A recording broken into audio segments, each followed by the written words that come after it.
ನೋಡಿ ಫ್ರೆಂಡ್ಸ್, ಇದು ದರ್ಶನ ಟೋಕನ್ 5 ಗಂಟೆಗೆ ಇದೆ, ಸಾಯಂಕಾಲ 5 ಗಂಟೆಗೆ. ಇದು ನಾವು ಇದ್ದಿದ್ದು ಭವನ್ ಫ್ರೆಂಡ್ಸ್. ಇದು ಅಲ್ಲಿ ನೋಡಿ ಬಸ್ಸಲ್ಲಿ ಕೂತ್ಕೊಂಡ್ವಿ. ಮೇಲೆ ತಿರುಮಲಕ್ಕೆ ಹೋಗೋಕ್ಕೆ A C bus, 110 rupees friends charge ಇದು. ಇದರಲ್ಲಿ ಹೋದರೆ ಒಂದು ಸ್ವಲ್ಪ ವಾಮಿಟ್ ಆಗಲ್ಲ ಅಂದ್ಬಿಟ್ಟು ಇದರಲ್ಲಿ ಹೋಗ್ತಾ ಇದ್ದೀವಿ ತಿರುಮಲಗೆ.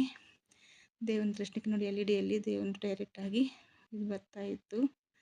ಅಲ್ಲಿ ಒಂದು ರೌಂಡ್ ಹಾಕಿದ್ವಿ. ರೂಮಿಗೆ ಕೀ ಇಸ್ಕೊಂಡು ಬರೋಕ್ಕೆ ಹೋಗಿದ್ರು, ಅದಕ್ಕೆ ದೇವನ ದರ್ಶನಕ್ಕೆ ಹೋಗೋಣ ಅಂದ್ಬಿಟ್ಟು ಮೊದಲನೇದಾಗಿ ಊಟ ಮುಗಿಸೋಣ ಅಂದ್ಬಿಟ್ಟು ರೆಡಿ ಆಗ್ತಾ ಇದ್ದೀವಿ ಫ್ರೆಂಡ್ಸ್. ಆಮೇಲೆ ರೂಮ್ ಬಾಗಿಲು ಹಾಕ್ಕೊಂಡು ಹೊರಟ್ವಿ. ನಾವು ಪ್ರಸಾದಕ್ಕೆ ಕೂತ್ಕೊಂಡಿದ್ವಿ ನೋಡಿ ಫ್ರೆಂಡ್ಸ್. ನಿಜವಾಗ್ಲೂ ನಾವು ಪುಣ್ಯ ಮಾಡಿದ್ದೀವೇನೋ ಈ ಊಟಕ್ಕೆ ಅನ್ನಿಸ್ತು ನನಗಂತೂ.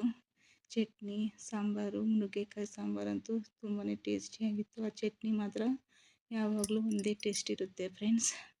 ಬಿಸಿ ಬಿಸಿ ಅನ್ನ, ನಿಜವಾಗ್ಲೂ ನಾವೆಷ್ಟು ಪುಣ್ಯ ಮಾಡಿದ್ದೀವಿ ಅಂದ್ಕೊಂಡ್ವಿ. ಇವಾಗ ದೇವನ ದರ್ಶನಕ್ಕೆ ಹೊರಟ್ವಿ ಫ್ರೆಂಡ್ಸ್. ನಾವು ಎಲ್ಲ